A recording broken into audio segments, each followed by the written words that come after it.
Dear students, this is our second class about the lesson Books Will Never Disappear. What is the title of the book? I believe that books will never disappear. Who is I here? I andre yaar illi? That is the picture of the person. It is given there. Louis Boras. Boras is that person. ಅವ್ರು ಏನಂತ ಹೇಳ್ತಾ ಇದ್ದಾರೆ, the books will never disappear. Books ಯಾವತ್ತೂ ಮರೆ ಆಗಲಿಕ್ಕೆ ಸಾಧ್ಯನೇ ಇಲ್ಲ. Disappear, appear ಕಾಣಿಸ್ಕೊಳ್ಳೋದು, disappear ಮರೆ ಆಗೋದು. ಬುಕ್ಸ್ ಯಾವತ್ತೂ ಮರೆ ಆಗಲಿಕ್ಕೆ ಸಾಧ್ಯನೇ ಇಲ್ಲ. ಅಂದ್ರೆ ಏನಂತೀವಿ ನಾವು, ಈ ಕಂಪ್ಯೂಟರ್ ವರ್ಲ್ಡಲ್ಲಿ ನಾವೇನಂತ ಇದ್ದೀವಿ, ಒಂದಲ್ಲ ಒಂದಿನ ಬುಕ್ಸ್ ಇಲ್ದಂಗೆ ಆಗ್ಬಿಡುತ್ತೆ. ಎಲ್ಲ online test, online education, online marks card, online communication, ಎಲ್ಲ ಆನ್ಲೈನ್. ಬುಕ್ಸ್ ಅವಶ್ಯಕತೆನೇ ಇಲ್ಲ ಅಂತ. ಆದರೆ ಬೋರಸ್ ಹೇಳ್ತಾ ಇದ್ದಾರೆ, books will never disappear. Books ಮರೆ ಆಗಲಿಕ್ಕೆ ಸಾಧ್ಯನೇ ಇಲ್ಲ. ಬುಕ್ಸ್ ಈ ಪ್ರಪಂಚ ಇರೋ ತನಕ ಬುಕ್ಸ್ ಇರುತ್ತವೆ. ಈ ಪರವಾಗಿ ಈ ಲೆಸನಲ್ಲಿ ಹೇಳ್ಕೊತಾ ಹೋಗ್ತಿದ್ದಾರೆ. ನಿಮಗೆ ಗೊತ್ತಿದೆ, ಈ ಲೆಸನ್ನು ಒಂದು ಇಂಟರ್ವ್ಯೂ, ಒಂದು ಸಂದರ್ಶನ. ಆಲಿಫೆನೋ ಅನ್ನೋರು ಈ ಬೋರಸನ್ನು ಇಂಟರ್ವ್ಯೂ ಮಾಡಿದ್ದಾರೆ.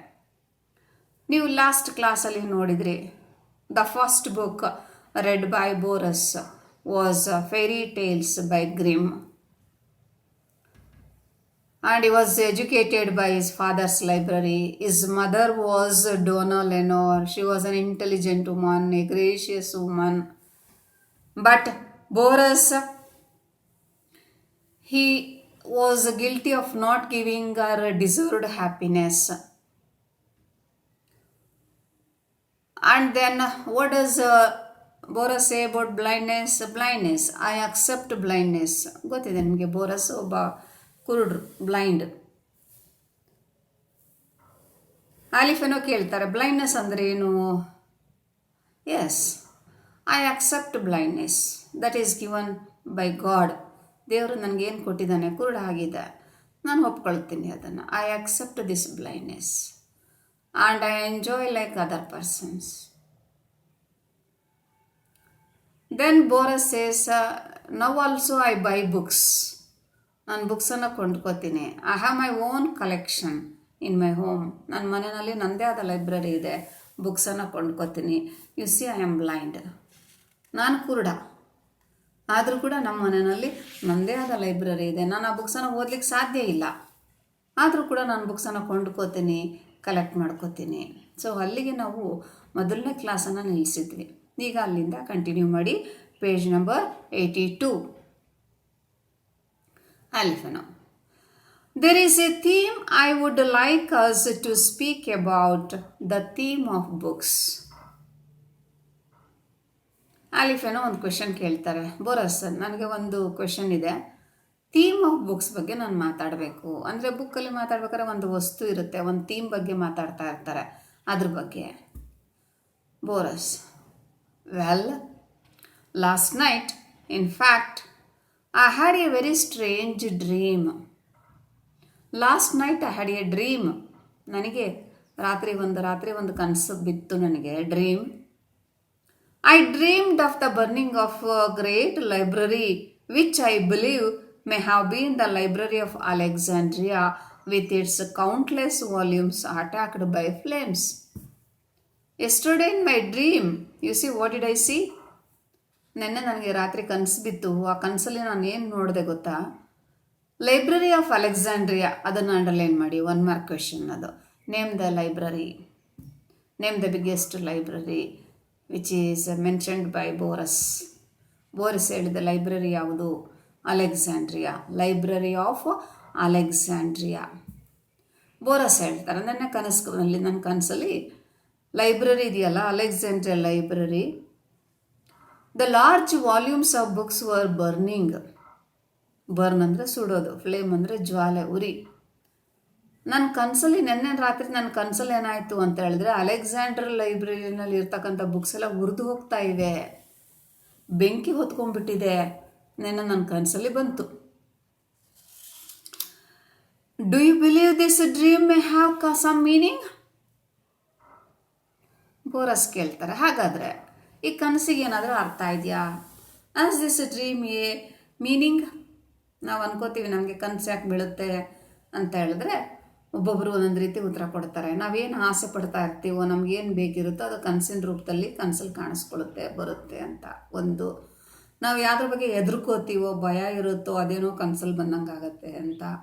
ಇನ್ನೊಂದು ಅದೊಂಥರ ಸಿಕ್ಸ್ತ್ ಸೆನ್ಸ್, ಮುಂದೇನೋ ನಮಗೆ ತೊಂದರೆಗಳಾಗೋದಿರುತ್ತೆ, ಅದ್ರ ಬಗ್ಗೆ ಏನೋ ಒಂದು ಕಲ್ಪನೆ ಕೊಡುತ್ತೆ ಕನಸು ಅನ್ನೋದು ಅಂತ.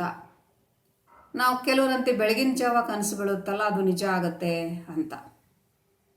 ಒಂದೊಂದು ಸರಿ ಕನಸಲ್ಲಿ ಏನು ಕಂಡಿರ್ತೀವೋ ಅದು ಮರ್ತೇ ಹೋಗ್ಬಿಡುತ್ತೆ, ಕನಸು ಬಿದ್ದಿರುತ್ತೆ, ಅದೇನಾಗಿರುತ್ತೆ ಗೊತ್ತಿರಲ್ಲ. ಕನಸುಗಳ ಬಗ್ಗೆ ಒಬ್ಬೊಬ್ರು ಒಂದೊಂದು ರೀತಿಯಲ್ಲಿ ಮಾತಾಡ್ತಾರೆ. ಬೋರಸ್ ಹೇಳ್ತಾರೆ, ನೋಡಿ ನನ್ನ ಕನಸಲ್ಲಿ ಆ ಲೈಬ್ರರಿನಲ್ಲಿದ್ದ ಬುಕ್ಸ್ ಎಲ್ಲ ಬರ್ನ್ ಆಗ್ತಾ ಇದೆ, ಸುಟ್ಟು ಹೋಗ್ತಾ ಇದ್ವು, ಇದಕ್ಕೇನಾದರೂ ಅರ್ಥ ಇದೆಯಾ? ನಾವು ಬೇರೆ ರೀತಿನಲ್ಲಿ ಅಂದ್ರೆ ಇದೇನೋ ಇದು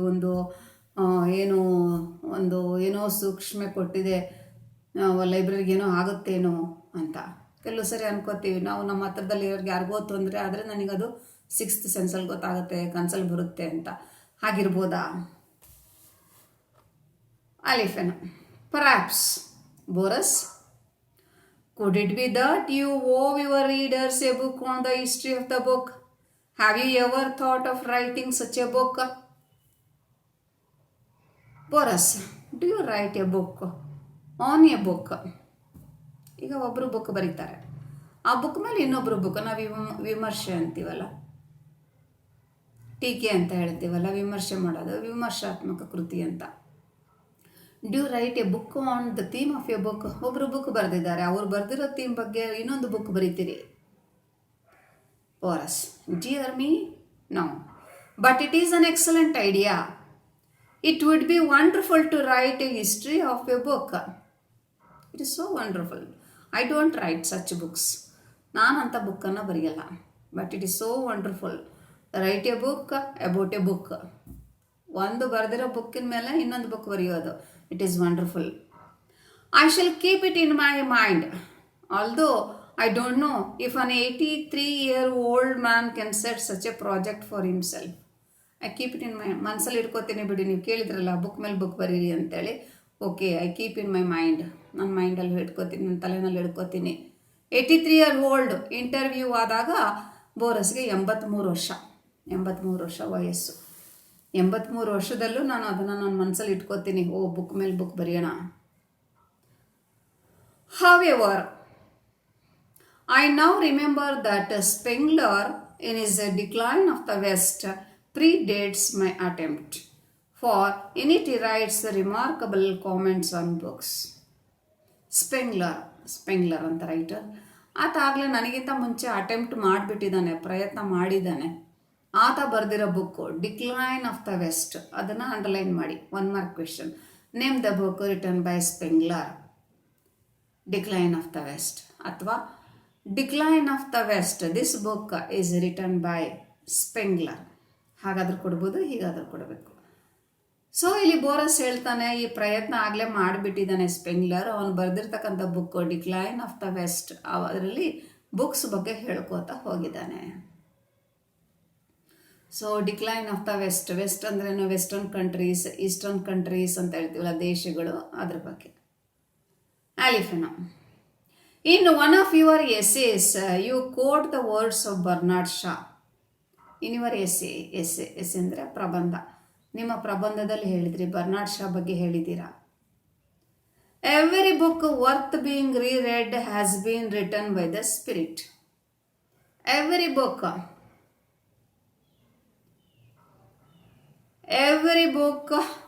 which is worth of reading again and again. ಈಗ ಒಂದು ಬುಕ್ ಇದೆ, ಮತ್ತೆ ಮತ್ತೆ ಓದಿಸ್ಕೊಂಡು ಹೋಗುತ್ತೆ. ಈಗ ಫಾರ್ ಎಕ್ಸಾಂಪಲ್, ಈಗ ಸ್ಟೂಡೆಂಟ್ಸ್, ನೀವು ಒಂದು ಫಿಲಮ್ ನೋಡ್ತಾ ಇರ್ತೀರಾ. ಒಂದು ಸರಿ ಫಿಲಮ್ಗೆ ಹೋಗ್ತೀರಾ, 2 ಸರಿ ಹೋಗ್ತೀರಾ, 4 ಸರಿ ಆ ಫಿಲಮನ್ನು ನೋಡ್ತೀರಾ. ಒಂದೊಂದು ಸರಿ ಒಂದೊಂದು ಅರ್ಥ ಆಗ್ತಾ ಇರುತ್ತೆ, ಮತ್ತೆ ಆ ಫಿಲಮ್ ನೋಡಿಸ್ಬೇಕು ಅನಿಸುತ್ತೆ. ಹಾಗಾದರೆ ಆ ಫಿಲಮ್ ತೆಗೆದಿರ್ತಕ್ಕಂಥ ಡೈರೆಕ್ಟರ್, ಪ್ರೊಡ್ಯೂಸರ್ಗೆ ಅದರ ಕ್ರೆಡಿಟ್ ಹೋಗುತ್ತೆ. ಅಂದರೆ ಏನು ಅರ್ಥ? ನಿಮ್ಮ ಕಡೆಯಿಂದ ಅಷ್ಟು ಸಾರಿ ಫಿಲಮ್ ನೋಡೋ ಹಾಗೆ ಮಾಡಿದೆಯಲ್ಲ ಆ ಫಿಲಮ್. ಸೊ ಆ ಕ್ರೆಡಿಟ್ ಅದಕ್ಕೆ ಹೋಗುತ್ತೆ. ಹಾಗೆ ನಾವು ಒಂದು ಬುಕ್ಕನ್ನು ಮತ್ತೆ ಓದೋ ಥರ ಆ ಬುಕ್ಕನ್ನು ಓದಬೇಕು ಅಂತ ಅನ್ನಿಸ್ತಾ ಇದ್ದರೆ has been return by the spirit. That book is written by the good spirit. ಆ ಬುಕ್ಕನ್ನು ಬಹಳ ಒಳ್ಳೆ ಸ್ಪಿರಿಟಲ್ಲಿ ಬರೆದಿದ್ದಾರೆ. ಈಗ ನೀವು ರಾಮಾಯಣ ಓದ್ತೀರಿ, ಮಹಾಭಾರತ ಓದ್ತೀರಾ, ಅಥವಾ ಬೇರೆ ಯಾವುದೋ ಬುಕ್ಸ್ ಅಂದ್ಕೊಳ್ಳಿ, ಬೇಡ ಸಾಂಗ್ಸ್ ಕೇಳ್ತೀರಾ, ಹಾಡುಗಳನ್ನ ಸಾಕಷ್ಟು ಕೇಳ್ತೀರಾ, ಸಾಂಗ್ಸನ್ನು ನೂರಾರು ಸರಿ. ಕೆಲವು ಸಾಂಗ್ಸು ನಮಗೆ ತುಂಬ ಇಷ್ಟ ಆಗಿಬಿಡುತ್ತೆ, ನೂರಾರು ಸರಿ ಆ ಸಾಂಗ್ಸನ್ನು ಕೇಳ್ತೀರಾ, ನಮಗೇನೋ ಒಂಥರ ಎಮೋಷನಲ್ ಅನ್ನಿಸ್ತಿರುತ್ತೆ, ಏನೋ ಒಂಥರ ಮೋಟಿವೇಶನ್ ಅನ್ನಿಸ್ತಾ ಇರುತ್ತೆ. ಹಾಗಾದರೆ ಆ ಸಾಂಗ್ಸನ್ನು ಒಳ್ಳೆ ಸ್ಪಿರಿಟಲ್ಲಿ ಕಂಪೋಸ್ ಮಾಡಿದ್ದಾರೆ, ಬರೆದಿದ್ದಾರೆ ಅಂತ ನಾವು ಅಪ್ರಿಷಿಯೇಟ್ ಮಾಡ್ತೀವಿ. Borges. Yes, I completely concur with that motion, since a book goes beyond its author's intention. Actually, books, they are written with some intention. Books ಅನ್ನೋಕ್ಕೆ ಯಾವುದೋ ಒಂದು ಇಂಟೆನ್ಷನ್, ಯಾವುದೋ ಒಂದು ಉದ್ದೇಶ ದೃಷ್ಟಿನಲ್ಲಿ ಇಟ್ಕೊಂಡು ಬುಕ್ ಬರೆದಿರ್ತಾರೆ ಆಥರ್ ಅಂದರೆ ಬುಕ್ ಬರೆದಿರೋರು. But the readers they understand in many ways, some other ways. ಅದು ಓದುಗರು ಅದನ್ನು ಬೇರೆ ಬೇರೆ ರೀತಿಯಲ್ಲಿ ಅರ್ಥ ಮಾಡ್ಕೊಂಡು ಹೋಗ್ತಾರೆ. The author's intention is a meager thing, a fallible thing. Author is a single person. ಬರ್ದಿರೋರು ಒಬ್ಬರೇನೆ, ಆದರೆ ಅದನ್ನು ಓದೋರು ನೂರಾರು ಜನ ಇರ್ತಾರೆ, ನೂರಾರು ರೀತಿಯಲ್ಲಿ ಅರ್ಥ ಮಾಡ್ಕೋತಾರೆ. ಹಾಗಾದರೆ ಆಥರ್ ಐಡಿಯಾ ಇದೆಯಲ್ಲ, ಅವನೇ ಕಡಿಮೆ ಅರ್ಥ ಮಾಡ್ಕೊಂಡಿದ್ದಾನೆ. ಯಾಕಂದರೆ ಅವನು ಬರ್ದಿರೋ ಲಿಟರರಿ ವರ್ಕ್ಗೆ ನೂರಾರು ಅರ್ಥಗಳಿದೆ ಅಂತಂದರೆ ಅವನು ಒಂದು ಅರ್ಥದಲ್ಲಿ ಬರ್ದಿದ್ದಾನೆ. ಓದವರು ನೂರಾರು ರೀತಿಯಲ್ಲಿ ಅರ್ಥ ಮಾಡ್ಕೋತಾರೆ. A fallible thing, a small thing, ಅವನು ಬರ್ತಿರ್ತಕ್ಕಂಥದ್ದೇ ಸ್ವಲ್ಪ ಅಥವಾ ಕಡಿಮೆ ಇದ್ರಲ್ಲಿ ಅರ್ಥ ಮಾಡ್ಕೊಂಡಿದ್ದಾನೆ. ಆದರೆ ಓದವರು ಬೇರೆ ಬೇರೆ. ಈಗ ನಾವು ಯಾವುದೋ ಸಾಂಗ್ ಕೇಳ್ತೀವಿ, ಯಾವುದೋ ಒಂದು ಪೊಯಮ್, ಆ ಕವಿ ಯಾವ ದೃಷ್ಟಿ ಇಟ್ಕೊಂಡು ಬರೆದಿದ್ದಾರೋ ಗೊತ್ತಿಲ್ಲ, ಆದರೆ ನಾವು ಓದುಗರು ನಮ್ಮದೇ ಆದ ರೀತಿಯಲ್ಲಿ ಅರ್ಥ ಮಾಡ್ಕೋತಾ ಹೋಗ್ತೀವಿ. In a book, in every book, there is a need for something more, which is always mysterious. Whichever the book, whatever the book, it is not 100% okay. There is something more. Something more should be there.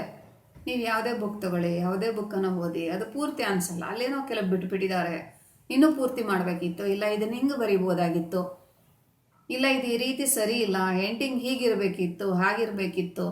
ನೀವು ಒಂದು film ನೋಡ್ಕೊಂಬರ್ತೀರಾ ಅಂದ್ಕೊಳ್ಳಿ, hero ಬಗ್ಗೆ comments ಮಾಡ್ತೀರಾ, heroine ಬಗ್ಗೆ comments ಮಾಡ್ತೀರಾ, ಅಥವಾ ending climax ಬಗ್ಗೆ comment ಮಾಡ್ತೀರಾ, ಸಾಂಗ್ಸ್ ಬಗ್ಗೆ ಕಾಮೆಂಟ್ ಮಾಡ್ತೀರಾ. ಆದರೂ 100% ಓಕೆ ಅಂತ ಹೇಳೋದಿಲ್ಲ, ಎಲ್ಲೋ ಡಿಫೆಕ್ಟ್ ಇದ್ದೇ ಇರುತ್ತೆ. When we read an ancient book, it is as though we were reading all time that has passed from the day it was return to our present day. The great book, ancient books, ಬಹಳ ಪುರಾತನ ಕಾಲದ books ಅಂದ್ಕೊಳ್ಳಿ, ರಾಮಾಯಣ, ಮಹಾಭಾರತ, ಈ ಥರದ ವೇದಗಳು, ಈ ಥರ ಭಗವದ್ಗೀತೆ ಅಂದ್ಕೊಳ್ಳಿ. ಭಗವದ್ಗೀತೆ ನೀವೆಷ್ಟು ಸರಿ ಓದಿದ್ರು ಅಷ್ಟು ಅರ್ಥ ಕೊಡ್ತಾ ಹೋಗುತ್ತೆ, ಹೊಸ ಹೊಸ ಥರದಲ್ಲಿ ನಮ್ಗೆ ಅರ್ಥ ಕೊಡುತ್ತೆ, ನಮಗೆ ಅದು ಮೋಟಿವೇಟ್ ಮಾಡುತ್ತೆ, ತಿಳುವಳಿಕೆ ಕೊಡ್ತಾ ಹೋಗುತ್ತೆ. ಎಷ್ಟು ಸಾರಿ ಬೇಕಾದರೆ ಓದ್ಬೋದು. So that book becomes A great one. ಅದು ಸಾವಿರಾರು ವರ್ಷಗಳಿಂದ ಬರೆದಿರೋ ಬುಕ್ಕು ಇವತ್ತಿಗೂ ಕೂಡ ಅದು ಪ್ರಸ್ತುತ, ಇವತ್ತಿಗೂ ಕೂಡ ಅರ್ಥಗಳನ್ನು ಕೊಡುತ್ತೆ ಅಂತಂದರೆ that is the greatness of the book. A book can be full of errors. ನೀವು ತುಂಬ ಒಳ್ಳೆ ಬುಕ್ನೇ ತಗೋಬೇಕು ಅಂತ ಇಲ್ಲ, ಯಾವುದೋ ಒಂದು ಮಾಮೂಲಿ ಬುಕ್ ತಗೊಳ್ಳಿ, that book is may be full of errors. Error ಅಂತ ಹೇಳಿದ್ರೆ ದೋಷ. ಒಂದು ಬುಕ್ ತಗೊಳ್ಳಿ, ಭಾಳ ಮಿಸ್ಟೇಕ್ಸ್ ಇದೆ ಅಂದ್ಕೊಳ್ಳಿ, ಅವ್ರು ಹೇಳಿರೋದು ಎಷ್ಟೋ ವಿಷಯಗಳು ಸರಿ ಇಲ್ಲ ಅಂದ್ಕೊಳ್ಳಿ, ಎಷ್ಟೋ ಕಡೆ ತಪ್ಪುಗಳನ್ನ ಮಾಡಿದ್ದಾರೆ ಅಂದ್ಕೊಳ್ಳಿ, ಎರರ್, ತಪ್ಪುಗಳು. We can reject its author's opinions. We may reject whatever author is written, it is wrong. Author ಬರೆದಿರ್ತಕ್ಕಂಥದ್ದು ಅವರ ಒಪಿನಿಯನ್, ಅವರ ಅಭಿಪ್ರಾಯಗಳು ಸರಿ ಇಲ್ಲ ಅಂತ ನಾವು ರಿಜೆಕ್ಟ್ ಮಾಡ್ಬೋದು. Disagree with him or her. We may disagree our ideas, his ideas.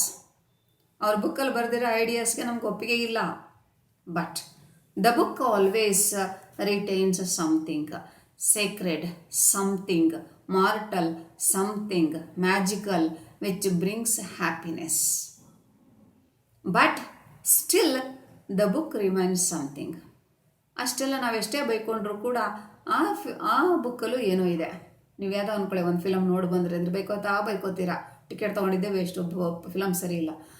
ಆ ಫಿಲಮಲ್ಲೂ ಏನೋ ಒಂದು ಇಷ್ಟಪಡೋವಂಥದ್ದು ಇರುತ್ತೆ, ಏನೋ ಒಂದು ಒಳ್ಳೆ ಕೆಲಸ ಆಗಿರುತ್ತೆ. ಹಾಗೆ ಒಂದು ಬುಕ್ಕಲ್ಲಿ, ಬುಕ್ ಎಷ್ಟಲ್ಲೇ ತಪ್ಪುಗಳಿದ್ರೂ ಕೂಡ ಯಾವುದೋ ಒಂದು ಆ್ಯಂಗಲಲ್ಲಿ ಆ ಬುಕ್ಕು ಸರಿ ಇರುತ್ತೆ, ಏನೋ ಒಂದು ಉಳಿಸ್ಕೊಳ್ಳುತ್ತೆ, ಏನೋ ಹೇಳುತ್ತೆ.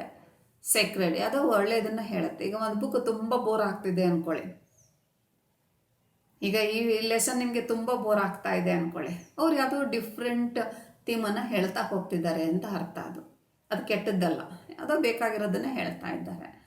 ಸಮಾಟಲ್ something magical which brings happiness ಅಂಥ ಫಿಲಮಲ್ಲೂ ಕೂಡ.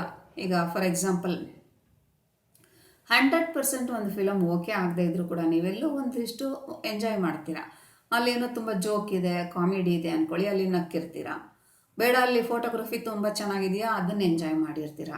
ಇಲ್ಲ ಆ ಫಿಲಮಲ್ಲಿ ಹೀರೋಯಿನ್ ತುಂಬ ಚೆನ್ನಾಗಿದ್ದಾಳ, ಅವಳ ಕಾಸ್ಟ್ಯೂಮ್ ತುಂಬ ಚೆನ್ನಾಗಿದೆಯಾ, ಅದನ್ನು ಎಂಜಾಯ್ ಮಾಡಿರ್ತೀರ. ಇಲ್ಲ ಆ ಫಿಲಮಲ್ಲಿ ಹೀರೋ ತುಂಬ ಚೆನ್ನಾಗಿ ಫೈಟ್ ಮಾಡ್ತೀರಾ, ಅದನ್ನೇನೋ ಲೈಕ್ ಮಾಡ್ತೀರಾ. ಇಲ್ಲ ಆ ಫಿಲಮಲ್ಲಿ ಥೀಮ್ ಭಾಳ ಚೆನ್ನಾಗಿದೆಯಾ, ಅದೇನೋ ಇಷ್ಟ ಆಗಿರುತ್ತೆ. ಇಲ್ಲ ಬೇಡ ಆ ಫಿಲಮಲ್ಲಿ ಸಾಂಗ್ಸ್ ತುಂಬ ಚೆನ್ನಾಗಿ ಕಂಪೋಸ್ ಮಾಡಿದ್ದಾರೆ, ಆ ಸಾಂಗ್ಸ್ ತುಂಬ ಇಷ್ಟ ಆಗುತ್ತೆ, ಫಿಲಮ್ಗಿಂತ ಸಾಂಗ್ಸ್ ತುಂಬ ಇಷ್ಟ ಆಗಿರುತ್ತೆ. ಸೊ ಹೀಗೆ ಒಂದಲ್ಲ ಒಂದು ಆ್ಯಂಗಲಲ್ಲಿ ನಮಗೆ ಖುಷಿಯನ್ನು ಕೊಡುತ್ತೆ. Alifino, Boras. What is poetry?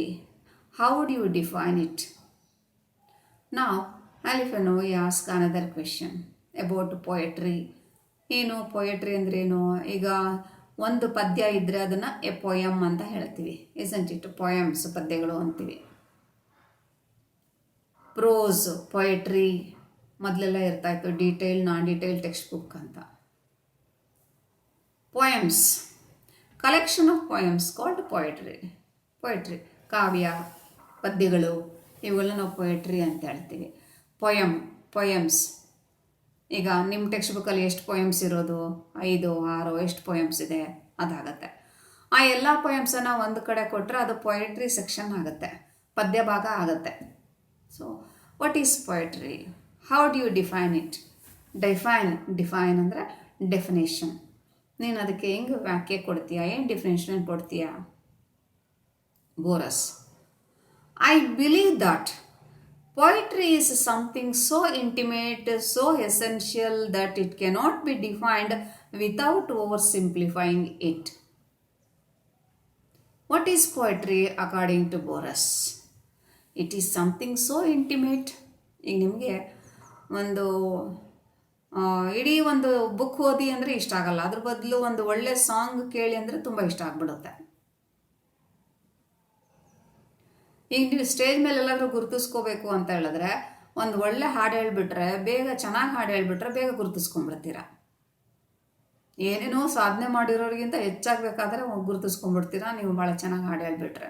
ನಿಮ್ಮ ಹೆಸರೀಗ ಸ್ಟೂಡೆಂಟ್ಸ್ ಅಂದ್ಕೊಳ್ಳಿ, ನಿಮ್ಮ ಸ್ಟೂಡೆಂಟ್ ಲೈಫಲ್ಲಿ ಯಾರೋ ಸ್ಟೇಜ್ ಮೇಲೆ ಹಾಡು ಹೇಳಿದ್ದು ಇವತ್ತು ಜ್ಞಾಪಕ ಇಟ್ಕೊತಿರೋ, ಅವತ್ತು ಎಷ್ಟು ಚೆನ್ನಾಗಿ ಹಾಡು ಹೇಳಿದ್ರು ಅಂತ, ಎಷ್ಟೋ ಭಾಷಣಗಳಿಗಿಂತ ಮೀರಿದ್ದು. ಸೊ ಅದು ಒಂದು ಪೊಯಮ್, ಒಂದು ಕವನದ ವಿಶೇಷ ಅದು. ಪೊಯಮ್ ಈಸ್ ಸೋ ಇಂಟಿಮೇಟ್ ನಮ್ಮ ಹತ್ರ, ನಮ್ಮ ಮನಸ್ಸಿಗೆ ಬಹಳ ಹತ್ರ ಆಗುತ್ತೆ. ಆ ಪದ್ಯಗಳು ನಮಗೆ ಬಹಳ ಇಷ್ಟ ಆಗುತ್ತವೆ. So essential, so needful.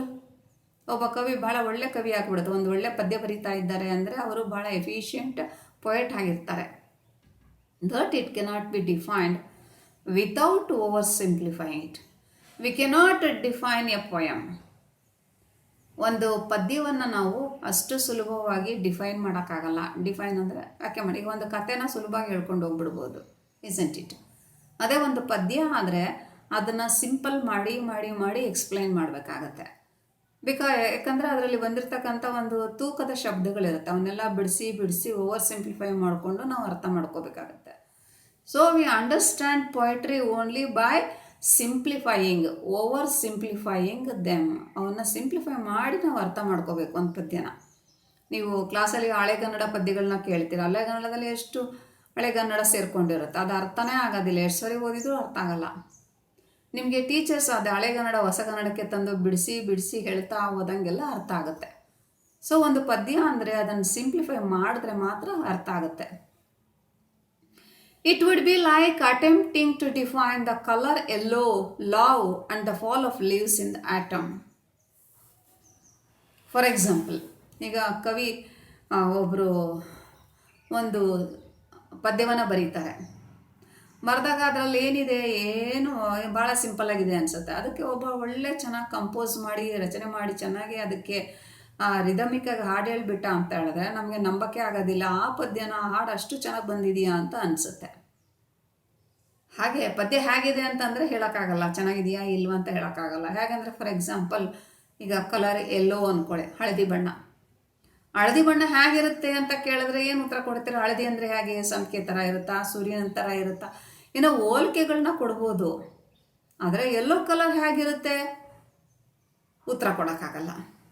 ಹಾಗೆ ಆ್ಯಂಡ್ ಲವ್, ಪ್ರೀತಿ. ಪ್ರೀತಿ ಅಂದ್ರೇನು? ಪ್ರೀತಿ ಹೇಗಿರುತ್ತೆ? ಪ್ರೀತಿ ಹೇಗಿರುತ್ತಾ? ಇಷ್ಟಿರುತ್ತಾ, ಅಷ್ಟಿರುತ್ತಾ? No, we have to feel it. ನಾವು ಅದನ್ನು ಅನುಭವಿಸಬೇಕು, ಆಗ ಅದೇನು ಅಂತೇಳಿ ಅರ್ಥ ಆಗುತ್ತೆ. And the fall of leaves in the autumn ಎಲೆ ಉದುರುತ್ತಲ್ಲ, ಡಿಸೆಂಬರ್ ಚಳಿಗಾಲದಲ್ಲಿ ಎಲೆ ಉದುರ್ತಾ ಇರುತ್ತಲ್ಲ, ಆ ಎಲೆ ಉದುರ್ತಾ ಇರುತ್ತಲ್ಲ, ಹೇಗೆ ಎಲೆ ಉದುರುತ್ತೆ, ಗಾಳಿ ಹೇಗೆ ಬೀಳುತ್ತೆ, ರಸ್ತೆ ಮೇಲೆ ಎಷ್ಟು ಬಿದ್ದಿರುತ್ತೆ, ಆಗಿರುತ್ತಾ ಹೀಗಿರುತ್ತಾ, ಗಿಡ ಪೂರ್ತಿ ಎಲೆ ಇಲ್ದಂಗೆ ನಿಂತಿರುತ್ತಾ, ಹೆಂಗಿರುತ್ತೆ ಆ ಮರ ಏನು ಅಂದರೆ we have to watch and enjoy. ಅದನ್ನು ನೋಡಿ ಅನುಭವಿಸ್ಬೇಕೇ ವಿನಃ ನಮ್ಗೆ ಅದನ್ನು ನಮ್ಮ ಮಾತುಗಳಲ್ಲಿ ಕಟ್ಟಿಡಲಿಕ್ಕೆ ಬರಲ್ಲ. I believe that poetry is the aesthetic act. Aesthetic ಅಂದರೆ ಬ್ಯೂಟಿ, ಸೌಂದರ್ಯ ಪ್ರಜ್ಞೆ ಇರ್ತಕ್ಕಂಥದ್ದು ಒಂದು ಪದ್ಯ ಅಂತ ಹೇಳಿದ್ರೆ. That poetry is not the poem, for the poem may be nothing more than A series of symbols. What is a poem? A poem is full of symbols. Symbol ಅಂದ್ರೇನು? ಹೋಲಿಕೆಗಳು ಕೊಟ್ಟು ಹೇಳ್ಕೊತ ಹೋಗಿರ್ತಾರೆ. ನಾವು ಕತೆ ಬರೆದಾಗ ಸುಮ್ಮನೆ ಅನ್ನೆಸೆಸರಿ ಶಬ್ದಗಳನ್ನ ಹಾಕ್ತಿರ್ತೀವಿ. ಅದೇ ಪದ್ಯದಲ್ಲಿ ಒಂದು ಶಬ್ದಕ್ಕೂ ಕೂಡ ತೂಕ ಇರುತ್ತೆ. ಅನಾವಶ್ಯಕವಾಗಿ ನಾವು ಬೇರೆ ಶಬ್ದಗಳನ್ನ ಹಾಕೋದಿಲ್ಲ. So symbols. Poetry, I believe, is the poetic act that takes place when the poet writes it, when the reader reads it, and it always happens in a slightly different manner. What is a poem? ನಾವು ಪೊಯಮ್ನ ಯಾವಾಗ feel ಮಾಡ್ಕೋತೀವಿ? ಒಂದು ಸಾಂಗನ್ನು, ಒಂದು ಪದ್ಯವನ್ನು ಯಾವಾಗ feel ಮಾಡ್ಕೋತೀವಿ? Writer ಬರೀತಾನೆ. ಅದಕ್ಕೆ ಅರ್ಥ ಬರೋದು ಯಾವಾಗ? When a reader reads it. ಈಗ ಒಂದು ಫಿಲಮ್ ಮಾಡಿಬಿಡ್ತಾರಪ್ಪ, ಅಲ್ಲಿಗೆ ಮುಗಿಯಲ್ಲ. ಆ ಫಿಲಮನ್ನು ನಮ್ಮಂಥ ಪ್ರೇಕ್ಷಕರು ನೋಡಬೇಕು, ಅದನ್ನು ಎಂಜಾಯ್ ಮಾಡಬೇಕು, ಖುಷಿ ಪಡಬೇಕು, 4 ಸರಿ ನೋಡಬೇಕು, ಆವಾಗ ಸಾರ್ಥಕ ಆಗುತ್ತೆ. ಆ ಸಾಂಗ್ಸ್ ಹೇಳ್ಬಿಟ್ಟಿರ್ತಾರೆ, ನಮ್ಮ ಬಾಯಲ್ಲಿ ಆ ಸಾಂಗ್ಸ್ ಬರಬೇಕು, ಮತ್ತೆ ಮತ್ತೆ ಕೇಳಬೇಕು ಅನಿಸ್ಬೇಕು, ಆವಾಗ ಸಾರ್ಥಕ ಆಗುತ್ತೆ. ಹಾಗೆ ಒಂದು ಪದ್ಯ ಬರೆದ ತಕ್ಷಣ ಮುಗಿಯಲ್ಲ. ಓದುಗರು ಓದ್ತಾ ಇರ್ತಾರೆ, ಇಷ್ಟಪಡ್ತಾರೆ, ಎಲ್ಲ ಕಡೆ ಅದು ಪಾಪ್ಯುಲರ್ ಆಗುತ್ತೆ, ಆವಾಗ ಸಾರ್ಥಕ ಆಗುತ್ತೆ. When the poetic act takes place, it seems to me that we become aware it. Poetry is a magical, mysterious and unexplainable. A poem is unexplainable. ಒಂದು ಸಾಂಗ್ ಅಂತ ಹೇಳಿದ್ರೆ ನಿಮ್ಗೆ ಯಾಕೆ ಇಷ್ಟ, ಆ ಹಾಡು ಯಾಕೆ ನಿಮ್ಗೆ ತುಂಬ ಇಷ್ಟ ಆಯಿತು ಅಂದರೆ ಏನಂತ ಹೇಳ್ತಾರೆ? ನನಗೆ ಇಷ್ಟ ಆಯ್ತಪ್ಪ. V cannot explain it. ಅದ್ರಲ್ಲಿ ಹಾಗಿದೆ, ಇದರಲ್ಲಿ ಹೀಗಿದೆ, ಲಿಮಿಟಲ್ಲಿ ಹೇಳ್ಬೋದು ಅಷ್ಟೇ. ಆದರೆ ವಿ ಫೀಲ್ ಇಟ್, ಅದು ನಮಗೆ ಅನಿಸಬೇಕು. ಸೊ ಹಾಗೆ ಒಂದು ಪದ್ಯನ ಅದೊಂಥರ ಮಿಸ್ಟೀರಿಯಸ್, ಏನೋ ಸಸ್ಪೆನ್ಸ್, ನನಗಿನ್ನೂ ತುಂಬ ಇಷ್ಟ ಆಯಿತು ಅಷ್ಟೇ. ಅದಕ್ಕೆ ಉತ್ತರ. Although not incomprehensible event. If one does not feel the poetic event upon reading it, the poet has failed. If we don't enjoy a poem, then the poet is failed. ಈಗ ಒಬ್ಬ ಹಾಡುಗಾರ ತುಂಬ ಚೆನ್ನಾಗಿ ಹಾಡು ಹೇಳ್ದ, ಆದರೆ ನಮ್ಗೆ ಅದು ಇಷ್ಟ ಆಗಲಿಲ್ಲ ಅಥವಾ ನಮಗೆ ಫೀಲ್ ಆಗಲಿಲ್ಲ ಅಂದರೆ ಅಲ್ಲಿ ಹಾಡ್ದವನು ಸೋತೋಗ್ಬಿಟ್ಟ, ಬರೆದವನು ಸೋತ್ಬಿಟ್ಟ, ಸಕ್ಸಸ್ ಆಗಲಿಲ್ಲ ಅಂತ ಅರ್ಥ. Isn't it? ಹಾಗೆ ಒಂದು ಪದ್ಯವನ್ನು ಬರೆದಿದ್ದಾನೆ, ರೀಡರ್ಸ್ ಎಂಜಾಯ್ ಮಾಡಲಿಲ್ಲ ಅಂತ ಹೇಳಿದ್ರೆ ಅಲ್ಲಿ ಪೊಯೆಟಿನ, ಆ ಕವಿಯ ಸೋಲು ಅಂತ ಫೀಲ್ ಆಗುತ್ತೆ. ಆಲಿಫೆನೋ Borges. What is important in the art of poetry is finding the precious words. What is difficult in writing poems. ಪದ್ಯಗಳನ್ನ ಬರೆಯೋದು ಬಹಳ ಕಷ್ಟ. ಯಾಕೆ? ನೀವೆಲ್ಲ ಚುಟುಕು ಪದ್ಯಗಳನ್ನ ಕೇಳ್ತಾ ಇರ್ತೀರ, ದುಂಡಿ ರಾಜರದು ಇವ್ರದ್ದೆಲ್ಲ ಪದ್ಯಗಳನ್ನ ಕೇಳ್ತಾ ಇದ್ರೆ ಏನು ಅನಿಸುತ್ತೆ ನಿಮಗೆ? ಎಷ್ಟು ಚೆನ್ನಾಗಿ ಬರೆದಿದ್ದಾರೆ, 4 ಸಾಲಲ್ಲಿ. ನೀವು ಕಾಲೇಜ್ ಇಡೀ ಗೋಡೆ ತುಂಬ ಎಲ್ಲ ಕಡೆ ಬರ್ಕೊಂಡು ಬಂದಿದ್ದೀರಾ, 3 ಸಾಲೆಲ್ಲ ಹಾಗಿದ್ರೆ ಹೀಗಿದ್ರೆ ಹಾಗೆ ಏನೇನೋ ಬರ್ಕೊಂಡು ಬಂದಿದ್ದೀರಾ. ಆಶ್ಚರ್ಯ ಆಗುತ್ತೆ, ಓಹ್ ಎಷ್ಟು ಚೆನ್ನಾಗಿ 2 ಸಾಲಲ್ಲಿ ಏನೆಲ್ಲ ಬರೆದು ಬಿಟ್ಟಿದ್ದಾರಲ್ಲ ಅಂತ. So while writing poems we need precious words. ಅಂದರೆ 10 ಮಾತುಗಳು ಒಂದು ಶಬ್ದ ಹೇಳಬೇಕು, ಒಂದು ಶಬ್ದದಲ್ಲೇ ನಮ್ಗೆ 10 ಥರ ಫೀಲ್ ಆಗಬೇಕು. ಅಂಥ ಸೆಲೆಕ್ಟೆಡ್ ವರ್ಡ್ಸನ್ನ ನಾವು ಹಾಕಬೇಕಾಗತ್ತೆ. Precise, precious words. ಬೋರಸ್. To a great extents. ಹೌದು, ತುಂಬ ವ್ಯಾಲ್ಯುಬಲ್ ವರ್ಡ್ಸನ್ನು ನಾವು ಹಾಕಬೇಕಾಗತ್ತೆ. Those precious words are what elicit the emotion. Those words they elicit emotions. ನಮ್ಮಲ್ಲಿ ಆ ಫೀಲ್ ಆಗಬೇಕು, ಭಾವನೆಗಳು ಬರಬೇಕು. ಭಾವನೆಗಳು ಹುಟ್ಟುಕೊಂಡ್ರೆ ಮಾತ್ರ ಆ ಶಬ್ದಗಳು ಹಾಕಿದ್ದಕ್ಕೆ ಸಾರ್ಥಕ ಆಗುತ್ತೆ. ಸೊ ಇದು ನಿಮಗೆಲ್ಲ ಅರ್ಥ ಆಗೋದು ಯಾವಾಗ ಅಂದರೆ ಒಳ್ಳೆ ಸಾಂಗ್ಸ್ ಕೇಳ್ತಾ ಇರ್ತೀರಲ್ಲ, ಯಾವುದೋ ಶಬ್ದಗಳು ತುಂಬ ಇಷ್ಟ ಆಗ್ತಾ ಇರುತ್ತಲ್ಲ ಆ ಸಾಂಗಲ್ಲಿ, ಆವಾಗ ಇದು ಇವರೇನು ಹೇಳ್ತಾ ಇದ್ದಾರೋ ಅದು ನಿಮ್ಗೆ ಅದು ಅರ್ಥ ಆಗುತ್ತೆ. I always remember that wonderful line in a poem by Emily Dickinson which can exemplify this. This quiet dust was gentlemen and ladies. Emily Dickinson ಅವರು ಹಿಂಗೆ ಬರಿಬೇಕಾದ್ರೆ ladies and gentlemen, this dust, ಹೀಗೆ ಅವರು ಬರೆದಿರ್ತಕ್ಕ ಒಂದು ಪದ್ಯದ ಸಾಲ ಹಿಂಗೆ ಒಂದು ಸಾಲನ್ನು ಹೇಳ್ಕೋತಾ ಹೋಗ್ತಾರೆ. ಲೇಡೀಸ್ ಆ್ಯಂಡ್ ಜೆಂಟ್ಲ್ಮನ್ ಅಂತ ಯಾಕೆ ಯೂಸ್ ಮಾಡಿದ್ರು? ಮೆನ್ ಆ್ಯಂಡ್ ವುಮನ್ ಯೂಸ್ ಮಾಡ್ಬೋದು, ಗರ್ಲ್ ಆ್ಯಂಡ್ ಬಾಯ್ ಅಂತ ಯೂಸ್ ಮಾಡ್ಬೋದು. ಸೊ ಯಾವ ವರ್ಡ್ ಯೂಸ್ ಮಾಡಿದ್ದಾರೆ ಆ ಸಂದರ್ಭಕ್ಕೆ ಆ ವೇಟೇಜನ್ನು ಕೊಡುತ್ತೆ. The idea is ಬೇನಲ್.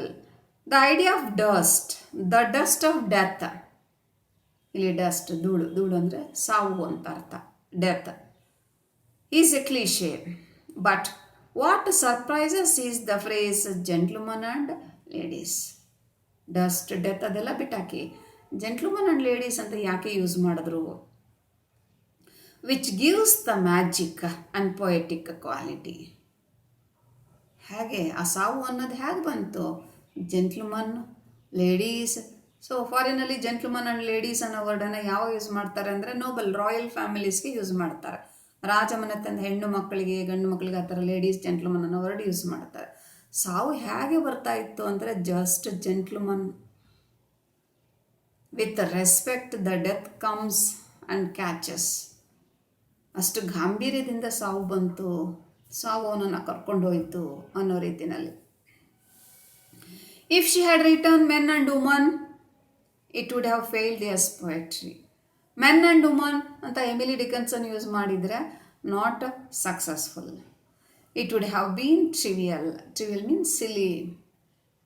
But finding the precious words she wrote, this quite dust was gentlemen and ladies. Here, students, let us stop our second class. In this class, you get some 1 mark questions. Which are the 1 mark questions? First one is, name the first reading, literary reading of Boris. That is Grimm's fairy tales. Name mother of Boris, Lenore. Donna Lenore. The book written by Homer, the Odyssey. Name the library burnt in the dream of Boris, Library of Alexandria. Name the book written by Spengler. Spengler bardira book, The Decline of the West. And what is poetry? What is the definition of poetry? Poetry andrenu? Poetry is defined, poetry cannot be defined without oversimplifying it. These are the 1 mark questions. And then ladies and gentlemen, like that. Metaphors. Metaphors ಅಂದರೆ ಹೋಲಿಕೆಗಳು. ಈಗ ನಾವು simile, Romeo and ಜೂಲಿಯಟಲ್ಲಿ ನೋಡ್ತೀರಾ ನೀವು, ಎಷ್ಟೋ ಹೋಲಿಕೆಗಳನ್ನ ಕೊಟ್ಕೊಂಡು ಹೇಳ್ಕೊತಾ ಹೋಗ್ತಾರೆ. ಹಾಗೆ metaphor. ಈಗ for example, Tipu Sultan is like a tiger ಅನ್ನೋದಕ್ಕೂ Tipu Sultan is a tiger ಅನ್ಲಿಕ್ಕೂ ಡಿಫ್ರೆನ್ಸ್ ಇರುತ್ತೆ. ಸೊ ಆ ಹೋಲಿಕೆ ಕೊಟ್ಟಾಗ ಅವ್ರ ಬಗ್ಗೆ ನಾವು ಎಫೆಕ್ಟಿವ್ ಆಗಿ ಅರ್ಥ ಮಾಡ್ಕೊಳ್ಳಿಕ್ಕೆ ಆಗುತ್ತೆ. ಬರೀ ನಾವು ಸಿಂಪಲ್ಲಾಗಿ Tipu Sultan was very brave, ತುಂಬ ಧೈರ್ಯ ಇತ್ತು ಅಂದರೆ ಅಲ್ಲ, ಹೋಲಿಕೆ ಕೊಟ್ಟು ಹೇಳಬೇಕು. Tipu Sultan was A tiger, ಅರ್ಥ ಆಗ್ಬಿಡುತ್ತೆ. Tipu Sultan was like a tiger ಅಂದರೆ ಎಫೆಕ್ಟ್ ಸ್ವಲ್ಪ ಕಡಿಮೆ ಆಗುತ್ತೆ. ಸೊ ಹೋಲಿಕೆಗಳು, ಸಿಮಿಲಿ, ಮೆಟಫೋರ್ ಅಂತ. ಸ್ಟೂಡೆಂಟ್ಸ್, ನೆಕ್ಸ್ಟ್ ಕ್ಲಾಸಲ್ಲಿ ನಮ್ಮದು ಅದು 3ನೇ ಕ್ಲಾಸ್ ಆಗುತ್ತೆ ಈ ಲೆಸನ್ ಬಗ್ಗೆ. ಇದು 2nd ಅವರ್ ಆಗುತ್ತೆ. 3rd ಅವರಲ್ಲಿ ನಾವು ಈ ಪಾಠವನ್ನು ಮುಗಿಸೋಣ. ಇನ್ನು ಮುಂದಿನ ಭಾಗದಲ್ಲಿ ಮತ್ತೆ I never believe that books will never disappear. ಆ ಪಾಯಿಂಟ್ ಬಗ್ಗೆ ನೆಕ್ಸ್ಟ್ ಪೇಜಲ್ಲಿ ನಮಗೆ ಎಕ್ಸ್ಪ್ಲೇನ್ ಮಾಡ್ತಾ ಹೋಗ್ತಾರೆ ಬೋರಸ್. ಸೊ ಸ್ಟೂಡೆಂಟ್ಸ್, ಇಲ್ಲಿಗೆ ನಮ್ಮ ಲೆಸನನ್ನು ಇಲ್ಲಿಗೆ ನಾವು ನಿಲ್ಲಿಸೋಣ. ಓಕೆ, ಬಾಯ್.